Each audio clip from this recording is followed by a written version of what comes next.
Ule Mweene Kivila wa Nzama ya Mbunge ya Mwaki Muyumbe wa Mwala Engineer Vincent Musyoka Kawaya Niwakan'ya Muvia wa Kinandu Ueke Kukinyangia budget ya Unyaiikya wa Stima na Muno Kula Musumbe Dr. William Ruto Wanengane Mawatho ala ila Uendeeye na Kuthiuuka Isioni Kivathukan'yo Ndambukani cia Maendeeo aineneti na kutongo ise kila kitonya kwithiwa kikalo chake cha muthiata Mweene Kivila wa Nzama Kawaya Niwaik'ya undu budget sekitani Kivathukan'yo cia Mwaki sithitwe ciseugwa cienini muno ciacianiwe na wito wa mawatho la Musumbe William Ruto withitwe ainengane makwaile Unyaiikya wa Mwaki Stima ikonyo cionthe cia nthi mwaka.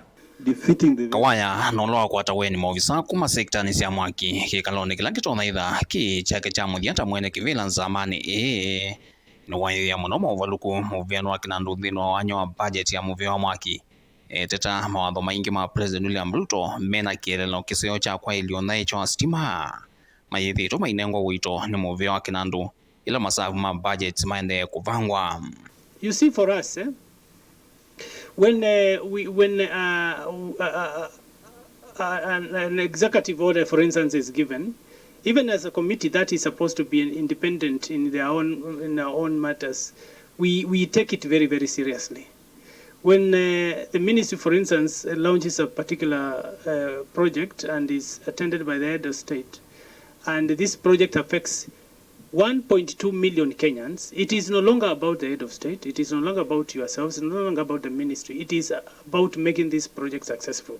Nikikaloni Kivala yumbe makwato vujo itina Muvia munino Unyaiikya wa Mwaki wa Stima kuyanduani wa rerek wakitia muno kimanza cha shilingi bilioni 14.5 kitungi wa budget inokana kuikithia kila muyumbe no kwata shilingi milioni 500 cia kwa ilia iseso ya Stima nduani.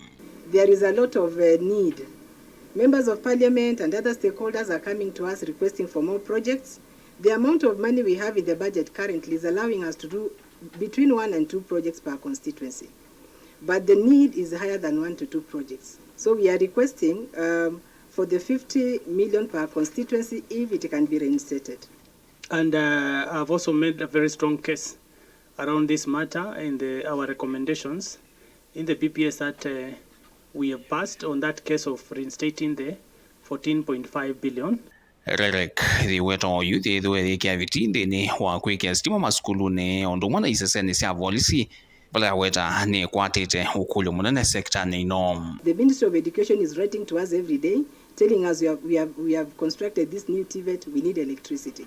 That line item, this committee needs to think seriously about it so that as we collect the individuals in homes, we also don't forget public facilities. Even administration, police posts, administration offices, all those are new demands that are coming up. Indi hono uyo wa meba manza maine makulia vedwe na wiananu dhino Unyaiikya wa Stima mitani isaki Isioni cia ndwani ondu mwana malembe tani halamati iletwe tina ki Maendeeo ta North Eastern. Even as we get seed money for the slums in Nairobi, we need to consider other constituencies. So that we do not create a situation where we are saying that there are some places which are more favored than others. I think let justice go where it deserves.